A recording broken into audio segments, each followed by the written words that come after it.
এসছে। আর হুমায়ুন কবির, যিনি পশ্চিম বাংলায় মসজিদ তৈরির দাবি দিয়ে রাজনৈতিক দল তৈরি করেছিলেন আম জনতা উন্নয়ন পার্টি, সেই আম জনতা উন্নয়ন পার্টির পক্ষ থেকে 2টি আসনে জয়ী হয়েছেন। পাশাপাশি তৃণমূল কংগ্রেসের একাধিক আসনে পরাজয়ের রাস্তা প্রস্তুত করেছেন বলে অভিযোগ এই দলের বিরুদ্ধে।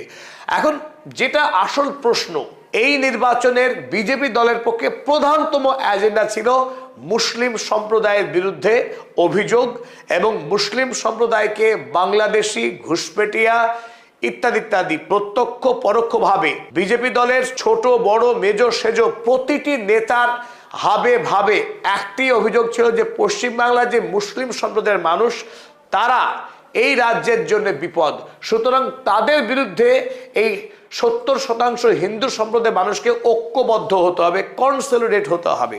এবং গতকাল যখন বিজেপি দল বিজয়